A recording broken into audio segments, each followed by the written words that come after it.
A powerful judge, a man who believed only in facts, decided to humiliate an 8-year-old girl in front of a packed auditorium. Her crime? She had quietly claimed, "I can read your mind." The judge laughed cruelly and challenged her, "Then tell me, what am I thinking right now?" He expected a childish fantasy. What he got was a secret that shattered his soul.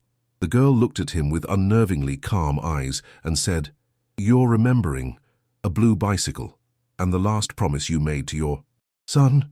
The laughter in the hall didn't just stop, it died. Every eye turned to the judge, whose face had gone as white as a ghost because she had just spoken the secret that was his private, living hell. This is just the tip of the iceberg.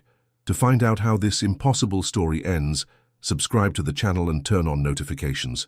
You won't want to miss what comes next. The air in the grand lecture hall of Northwood University was thick with reverence and fear. On the stage, behind a heavy oak podium, stood Judge Arthur Morgan. He was an imposing figure, a man who seemed to be carved from granite and law.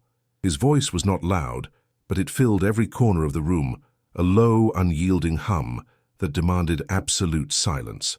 To the students hanging on his every word, he was not just a man. He was a legend, the embodiment of cold, impartial justice. He spoke of the law as a fortress, a mighty wall built of hard facts and irrefutable logic, designed to keep the messy chaos of human emotion at bay. "Emotion," he declared, his eyes scanning the sea of faces, "is a flood that drowns truth. It is a poison in the veins of justice. A fact, however, is a stone. It is real. It is solid. It cannot be argued with." As he spoke these words, a flicker of something unreadable crossed his face.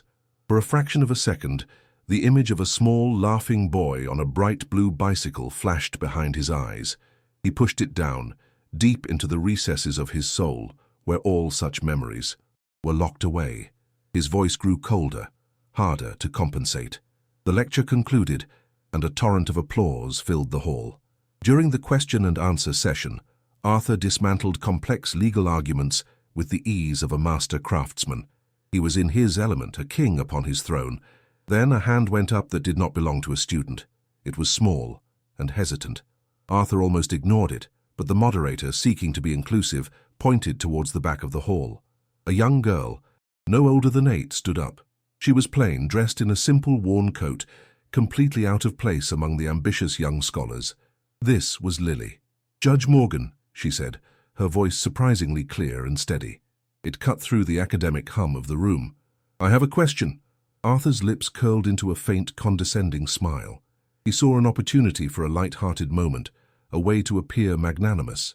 "Of course," he said, "the law is for everyone." The girl took a small breath. "You said emotion is a poison to the truth," she began, her gaze fixed on him. "But your mind is not on the truth right now. It is filled with emotion." A wave of whispers and stifled laughter rippled through the audience. Arthur's smile tightened. The amusement was gone, replaced by a flash of irritation. This was his sanctuary, and this child was challenging his authority. "My mind," he said slowly, his voice dropping to a near whisper that was more threatening than a shout, "is on the precise application of legal theory. What could you possibly know about that?" Lily did not flinch. She simply stood there, a small island of calm in a sea of judgment. "I don't know about legal theory," she answered honestly, "but I know what is in your head. I can read your mind." The room erupted. The whispers turned to outright laughter. The students looked at each other, shaking their heads. They saw a delusional child, an absurdity. But Arthur Morgan didn't see a child. He saw a crack in his fortress wall. He saw the chaos he so despised, wearing the face of a little girl. And he decided in that moment that he would make an example of her. He would not just defeat her argument, he would publicly and mercilessly crush it. He leaned forward, a cold, predatory glint in his eyes. "Is that so?" he purred into the microphone, the sound echoing through the suddenly silent hall. "Then by all means, little girl, read my mind." The silence in the auditorium was now electric. The students leaned forward in their seats, sensing a spectacle. This was no longer a lecture, it was a showdown. Judge Arthur Morgan, a titan of the law, versus a little girl with an impossible claim.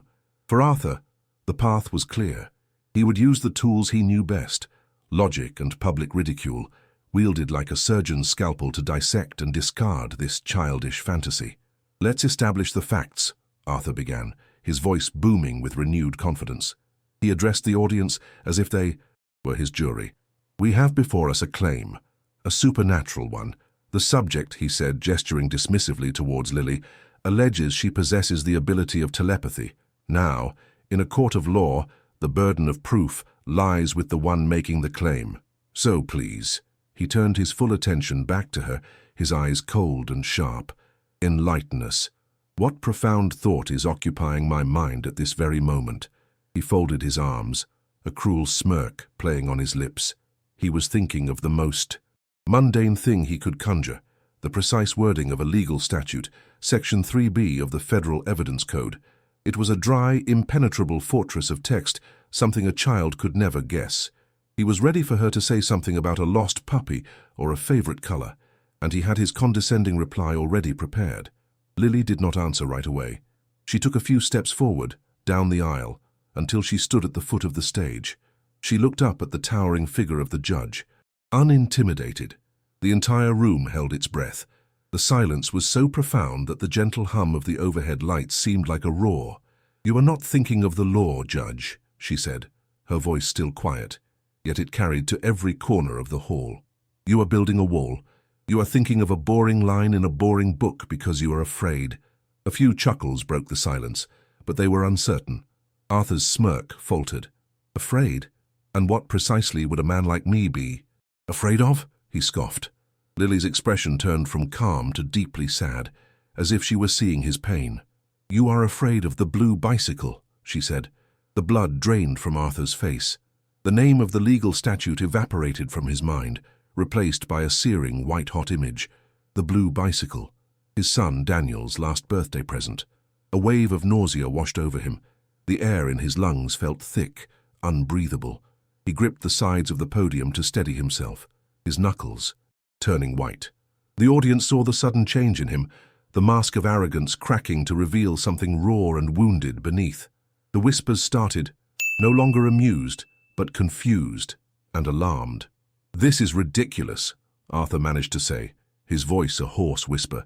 "This is a cheap trick. You heard something, you read something." "No," Lily interrupted, her voice gentle but firm. "I hear it from you. It's so loud in your head." She took another step, now standing directly below him. Do you want me to tell you the rest? Do you want me to tell everyone the last promise you made to him?"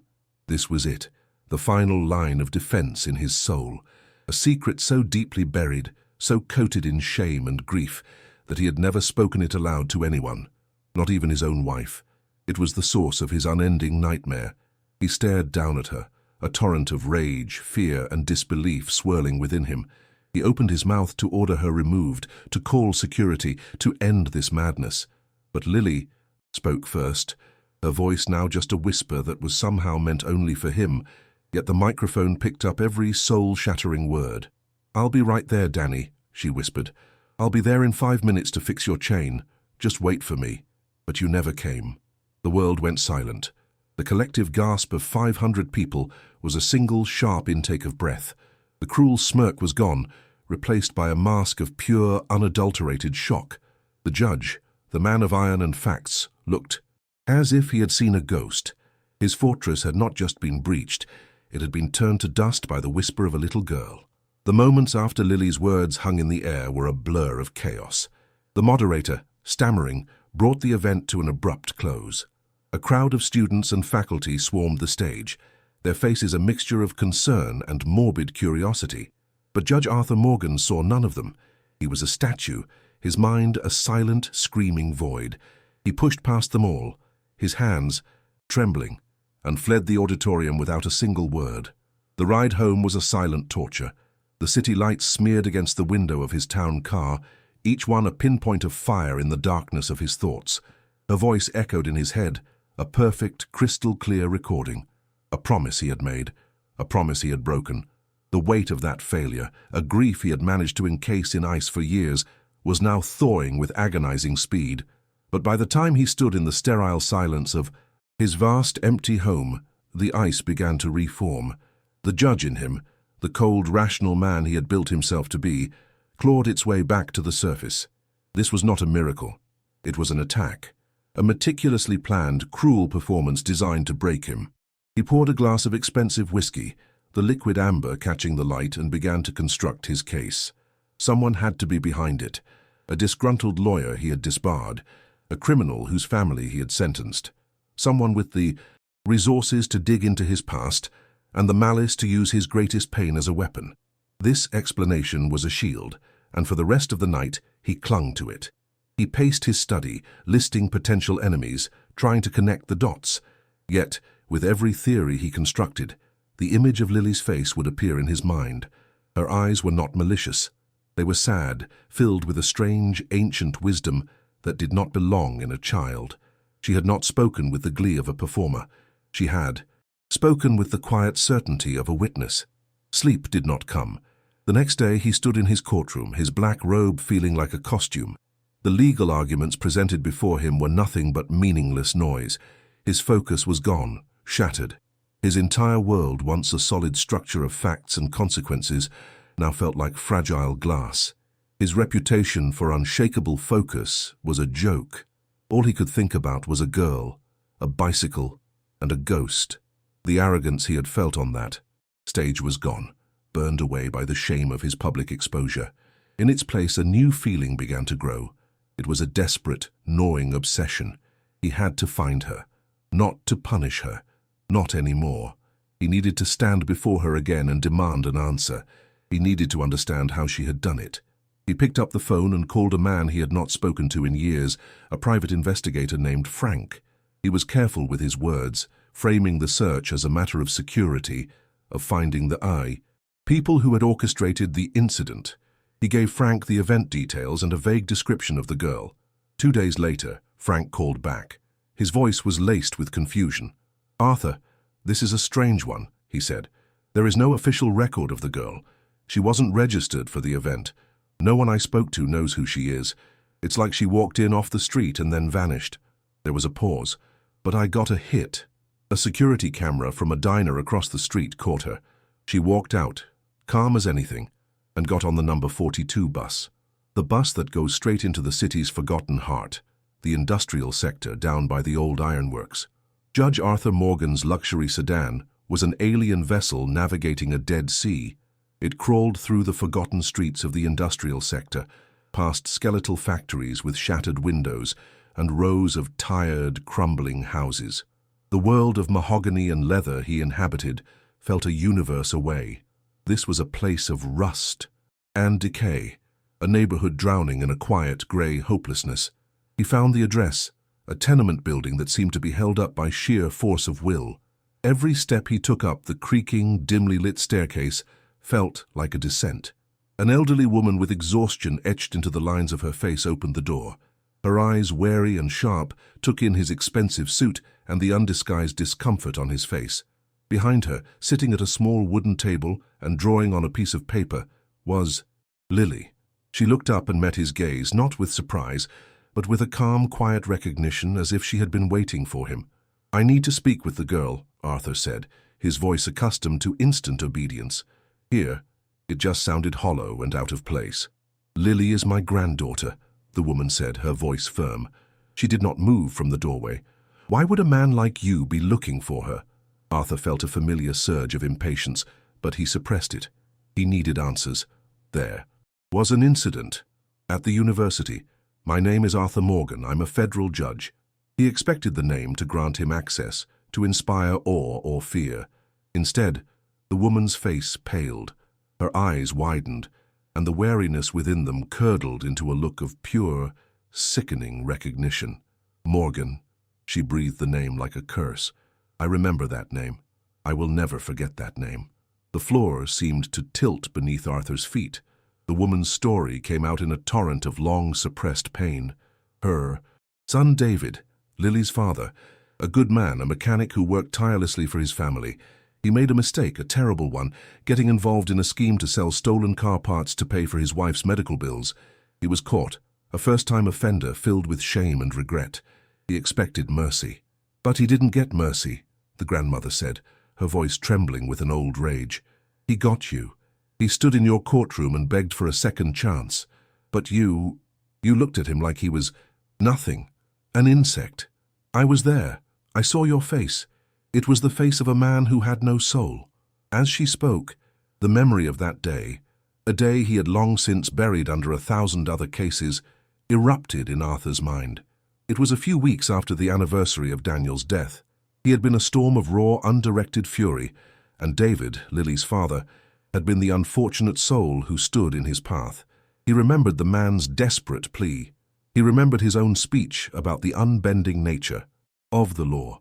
He remembered bringing his gavel down with a satisfying crack, sentencing the man to the absolute maximum penalty, 10 years, for a mistake. The grandmother delivered the final, devastating blow.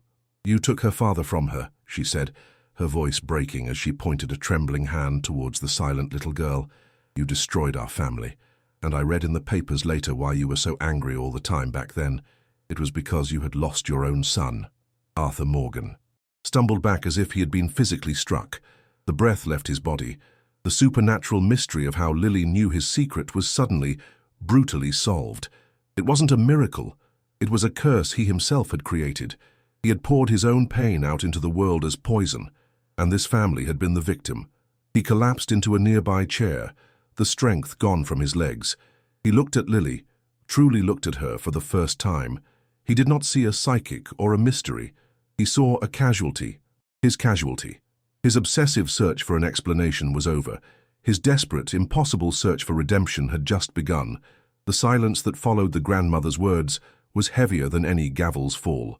Judge Arthur Morgan sat slumped in the cheap, rickety chair, a king deposed from his throne. The power he had wielded his entire adult life, the authority that could bend lives and shape futures, was utterly useless here. In this small, sparse apartment, he was not a judge. He was simply a man, shipwrecked by the consequences of his own cruelty. His carefully constructed world of logic and law had crumbled, leaving him exposed and defenseless in the ruins. The old woman watched him for a long moment, her righteous anger slowly giving way to a deep, weary sorrow. She had said her piece. She had spoken the truth that had been poisoning her family for years. Seeing the man, once a terrifying figure of power, now so completely broken, offered no satisfaction. With a final, lingering look at him, she placed a gentle hand on Lily's shoulder before turning and disappearing deeper into the apartment, leaving him alone with the child. Arthur could not bring himself to look up. He stared at his own hands, fists clenched so tightly his knuckles were white. He was waiting for the final judgment, the condemnation he so richly deserved. He expected to hear the girl's anger, her tears, her hatred. He was prepared for it. He welcomed it. Instead, he heard the soft scuff of small shoes on the worn linoleum floor. Lily walked over and stood before him. He finally forced his gaze upward, and what he saw in her eyes was not fury, but a profound and unnerving empathy. She was not looking at a monster. She was looking at a wound. "Your heart is a locked room," she said, her voice soft. The simple observation struck him with more force than any legal argument. It was the truest thing anyone had ever said to him. He could only nod, a wave of shame washing over him. "My father's heart is in a locked room too," she continued, her gaze unwavering. "Inside a much bigger locked room, but you are the one who put him there. Maybe you still have the key." The words were not an accusation. They were a simple statement of fact, a puzzle laid at his feet. The key. For years he thought the key to his own peace was to find justice for his son. Now he saw a different, more terrifying path. The judge, the man of answers and edicts, was lost. He looked at this 8-year-old child as a drowning man looks at a rescuer. "How?" he asked, his voice cracking, stripped of all its former power. "What do I do?" Lily did not offer an easy answer. She did not speak of forgiveness or redemption. She simply turned and walked to a small wooden box on a shelf. From it, she retrieved a worn, folded piece of paper, a letter that had clearly been read many times. She brought it back and held it out to him. "My dad writes to me every week," she said. "He says he misses the sky. He tries to draw it for me, from the one little window in his cell." Arthur stared at the offered letter, his hand trembling as he reached out to take it. It was just a piece of paper, but it felt impossibly heavy. It was a relic from a life he had shattered. He knew in that moment that his journey could not begin with a grand gesture or a legal maneuver. It had to begin with a single, terrifying step. He had to face the ghost he himself had created. His next courtroom was not made of wood and stone. It was made of iron bars and concrete. Back in his study, a room that once felt like the command center of his universe, Arthur Morgan was a man at war with himself. The grand leather chair, the walls lined with legal texts, the awards glinting in the dim light, they all felt like relics of a different man's life. Spread across his mahogany desk was the case file for David Miller, Lily's father. Arthur was no longer reading it as a judge. He was examining it as an archaeologist, digging through the layers of his own past injustice. His eyes, now stripped of the arrogant fury that had clouded them years ago, saw everything with a painful new clarity. He read the transcript of David's testimony, hearing not the words of a criminal, but the desperate plea of a man trapped by circumstance. He analyzed the evidence, and for the first time, he saw the holes in the prosecution's case, holes he had willfully ignored in his haste to deliver a verdict. And then he found it. It was a single document, a motion filed by David's public defender to investigate an alibi. The motion claimed a co-worker could place David miles away from the crime scene at the time of the offense. Arthur felt a jolt, a flicker of hope. He frantically searched for his own ruling on the motion. He found it a single, brutal paragraph. He had denied the motion. He had called it a frivolous, last-minute attempt to delay the inevitable march of justice. He remembered the moment clearly, the irritation he had felt, the desire to simply be done with the case and move on. He had crushed a man's only hope with a flick of his pen. The hope he had felt moments before turned to ash in his mouth. He saw a path to freeing David, but it was a path that led directly through the ruins of his own life. To bring this evidence to light, he would have to do more than just reopen a case. He would have to declare on the public record that he, the great Judge Arthur Morgan, had been negligent. He had let his personal feelings corrupt his judgment. It would be the end of his career. It would be a public spectacle of disgrace. His name would be a stain on the very institution he claimed to revere. The temptation to find another way was immense. He could hire the best lawyers for an appeal, quietly fund it himself. He could set Lily and her grandmother up for life, ensuring they never wanted for anything. He could use his money, his power, to fix the problem from the shadows, leaving his own legacy intact. The old Arthur, the proud, arrogant man, screamed at him from the depths of his soul, telling him to protect the fortress, but he could no longer listen. He walked out of his study and stood in the doorway of his son's room, a place he had kept perfectly preserved, a perfect monument to his grief. He looked at the posters on the wall, the model airplanes on the shelf. The blue bicycle leaned against the wall in a photograph. He had failed Daniel in life. He would not fail him in his own redemption. The reputation he was fighting to save belonged to the man who had let his son down, the same man who had destroyed another family out of selfish pain. He no longer wanted to be that man. He returned to his study, his steps heavy but sure. The war was over. He picked up the telephone, his hand now steady, and dialed the number for the office of the Chief Judge of the Appellate Court. A secretary answered. "This is Judge Arthur Morgan," he said, his voice clear and resolute, the sound of a man who had chosen his fate. "Please inform the Chief Judge that I will be in his chambers tomorrow morning at 9. I am coming to tender my resignation and to file a motion to vacate a conviction on the grounds of my own judicial misconduct." The special session courtroom was packed to the point of suffocation. The air hummed with a mixture of disbelief and ravenous anticipation. Every powerful figure in the city's legal community was there, their faces a gallery of confusion and shock. They had come to witness the unthinkable. Judge Arthur Morgan, the Iron Man of the federal bench, was not presiding. He was standing at the petitioner's podium, the place reserved for the accused and the supplicant. When he entered, a hush fell over the room. He did not look at the rows of his former colleagues who stared at him as if he were a ghost. He did not look at the flashing cameras of the press. He fixed his gaze on the 3 appellate judges who sat before him, and on a small, quiet family sitting in the back row. Lily and her grandmother were there. He had made sure they were invited. "Mr. Morgan," the Chief Judge said, the formal title a stark reminder of his new status. "Please state the grounds for your motion."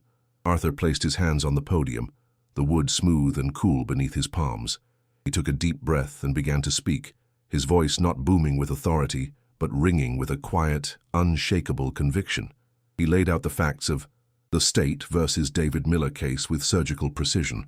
He presented the alibi evidence that had been ignored, and then he lowered his notes and looked directly at the judges. The critical error in this case was not a matter of overlooked evidence or a procedural mistake, Arthur said, his voice steady. The error was the judge himself. The error was me. He did not use his grief as a shield or an excuse. He presented it as a fact, a contaminant that he had allowed to poison his sacred duty.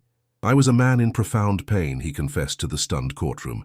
And in my arrogance, I believed I could contain that pain. I was wrong. Instead, I used my power and my position on the bench as a weapon. I inflicted my own suffering upon a man who stood before me asking for justice. I denied him his rights, his freedom and his family, not for the sake of the law, but for the sake of my own selfish rage. His gaze drifted to the back of the room, to Lily. For a fleeting moment, their eyes met. It was the most profound apology he could offer. Therefore, he concluded, his voice resonating with finality, I cannot, in good conscience, continue to serve as a federal judge. I hereby tender my resignation, effective immediately, and I implore this court with every fiber of my being to right the wrong I have done. Grant this motion, vacate the conviction of David Miller, let him come home. He finished speaking, and a wave of chaos erupted. Reporters shouted, lawyers gasped, but Arthur stood silent, weathering the storm he had created. He had thrown his entire life, his legacy, onto a pyre of his own making. The chief judge called for order, his face a mask of grim disbelief. After a tense, whispered conference, he brought his own gavel down. In light of this testimony, the chief judge declared, his voice heavy, this court finds that a grave miscarriage of justice has occurred. The motion is granted. The conviction of David Miller is vacated, effective, immediately. As those words echoed through the hall, a quiet sob of joy could be heard from the back row, and within Arthur, something monumental shifted. The iron bands of guilt and grief that had been crushing his soul for years finally snapped. In sacrificing everything he had once held dear, his power, his pride, his reputation, he felt a strange and profound lightness. He had walked into the courtroom as a judge. He would walk out as a free man. In the days that followed, Arthur Morgan discovered the strange freedom of being a ghost. The storm of the scandal raged in the news, his name and face plastered everywhere, but the man himself, stripped of his title and his robes, could walk the city streets unnoticed. He was no longer Judge Morgan, a figure of power and fear. He was just Arthur, a man with tired eyes and a quiet solitude he was beginning to mistake for peace. One afternoon, sitting in a small, anonymous park, he saw them. Across the green lawn, near a playground, stood David Miller. He was a man who looked older than his years, thinner and more worn than the pictures in his case file, but he was standing under the open sky. He was holding Lily's hand, pointing up at a cloud, and the smile on his daughter's face was a light so brilliant it was almost hard to look at. The grandmother stood beside them, her expression one of pure, unadulterated relief. Arthur watched them for a long moment, a witness to the life he had returned to them. He felt no pride, only a profound and humbling sense of correctness. He did not approach them. This moment was theirs. He was the architect of their pain, not a hero to be thanked for its end. He turned to leave them to their peace. You shouldn't go yet. He stopped. Lily was standing beside his bench. She had approached so quietly he hadn't noticed. She sat down next to him, her small feet dangling far above the ground. My dad says thank you, she said simply. He says the sky is even bigger than he remembered. Arthur could only nod, his throat thick with emotion. I'm glad, he managed to say. They sat in a comfortable silence for a minute, watching her father push her grandmother on a swing, their quiet laughter carrying on the breeze. When I was in the courtroom that day, Lily said, her voice turning serious, the day you sent my dad away, there was another man there. His mind was very loud, very scared. Arthur turned to look at her, his heart beginning to beat faster. He was watching you, Lily continued, her eyes distant as if seeing a memory. He was thinking about how lucky he was that no one ever found out. He kept seeing it over and over. An accident. She looked at Arthur, her gaze sharp and clear. He was driving a green pickup truck. The headlight on the right side was broken. In his head, he kept seeing a boy on a blue bicycle. He kept thinking about the sound it made. Arthur stopped breathing. The world around him seemed to fade to a dull hum. He was so scared, Lily said, her voice now barely a whisper. He kept thinking of the license plate. He wanted to change it. I remember the numbers. She recited a string of 6 letters and numbers, a partial plate number that had been the dead end in the police investigation for years. This was it, the final impossible piece of the puzzle. It wasn't a message from the heavens. It was a memory, plucked from the guilty conscience of the man who had sat in Arthur's own courtroom, a man who had watched Arthur destroy one family while he hid the secret of how he had destroyed another. The healing of his soul, earned through his public sacrifice, had now led to the healing of his oldest, deepest wound. He took out a pen and shakily wrote the license plate number on a napkin. His hand was not trembling with rage, but with a sense of profound, earth-shattering closure. The long hunt was over. He looked at Lily, this incredible child who had guided him out of the darkness. "Thank you," he whispered, the words carrying the weight of his entire world. She simply nodded, then hopped off the bench and ran back to her family. Arthur watched her go, the napkin clutched in his hand. It was not a weapon for revenge. It was a key to the final locked door of his past. Justice for Daniel was finally within reach. 6 months later, the name Arthur Morgan was no longer spoken with awe or scandal. It was mostly forgotten by the world that had once revered and then reviled him. But in a small, unassuming office in the heart of the city, that name was being redefined. The sign on the door read, "The Miller Morgan Foundation for Justice." Inside, there was no mahogany, no grand portraits, only cluttered desks, ringing phones, and the palpable hum of hope. The information Lily had given Arthur had been the key. The green pickup truck was found in a matter of days. The driver, a man consumed by years of guilt, confessed everything. The case that had hollowed out Arthur's soul was finally closed. Justice for Daniel had been served, not with the cold, vengeful fury he had once craved, but with a quiet, somber peace. The man who now ran the foundation was a stranger to the judge he had once been. Arthur no longer wore tailored suits that served as armor.